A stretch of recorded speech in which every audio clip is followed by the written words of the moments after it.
ఇప్పుడే జీ5 app download చేయండి. చూడండి మీ ఫేవరెట్ టీవీ షోస్ ఎప్పుడైనా ఎక్కడైనా. అవని అంటే నాకు ప్రాణం. ఈ రోజు ఆ ప్రాణం విలవిల్లాడిపోతుంటే నేను తట్టుకోలేకపోతున్నాను. మహా గొప్ప కోడలు మహా గొప్ప కొడుక్కి శోభనం ఆగిపోకూడదని తప్పు చేసిన కొడుకుని ఇంట్లో పెట్టుకొని మంచి మనసున్న వాడిని స్టేషన్ పాలు చేస్తారా? మీ బాధ మాకు అర్థమవుతోంది. మా బాధను మీరు అర్థం చేసుకోవట్లేదు. జరిగింది మనసులో పెట్టుకోవద్దు. నీ కాళ్ళు పట్టుకుంటాను.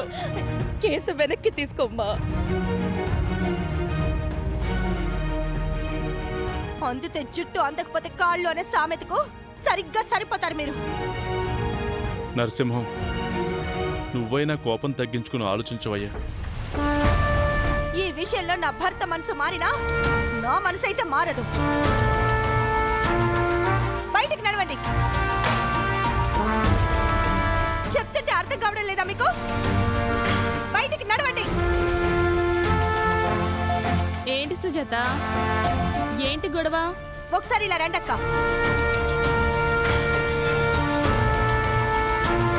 ఏంటమ్మా? మీకెంతమంది పిల్లలు? ముగ్గురమ్మా. ఒక కూతురు, ఇద్దరు కొడుకులు. అయినా నీకు తెలియనట్టు అడుగుతావేంటి? నాకు తెలుసు. ఇక్కడ తెలియాల్సిన వాళ్ళకి తెలియజేద్దామని అడిగానంతే. అక్క, మీరు ముగ్గురు పిల్లల్ని ఒకేలా చూస్తారా లేదా వేరువేరుగా చూస్తారా? తల్లిదండ్రులకు పిల్లలందరూ సమానమేనమ్మా. సమానంగానే చూస్తాం. ఎందుకు అలా అడుగుతున్నావు? ఈవిడ గారు మాత్రం ఒక్కొక్కరిని ఒక్కొక్కలా చూస్తుంది. పైగా పేరుకి పెద్ద మనుషులు, ఇంటికి పెద్ద దిక్కులు.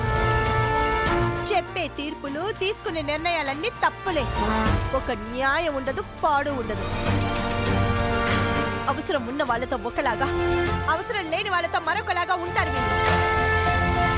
పైగా 10 ఊళ్లకు పెదరాయుడమ్మ ఈవిడ. వీళ్ళు మీ మేనమామ మేనత్తలు కదూ?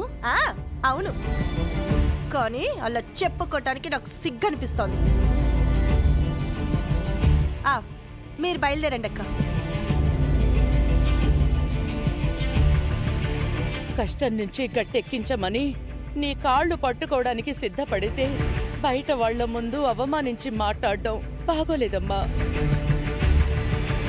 నా భార్య ఇంతవరకు ఎవరి కాళ్ళు పట్టుకునే పరిస్థితి రాలేదమ్మా. ఇది పద్ధతి కాదమ్మా. ఇంకా ఆపుతారా మీ నాటకాలు? పద్ధతుల గురించి మీరు మాకు బుద్ధులు చెప్పకండి.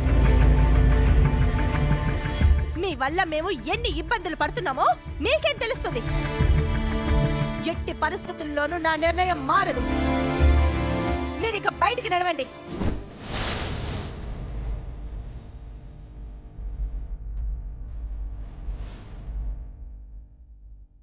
పదండి, పదవే. సుజాత,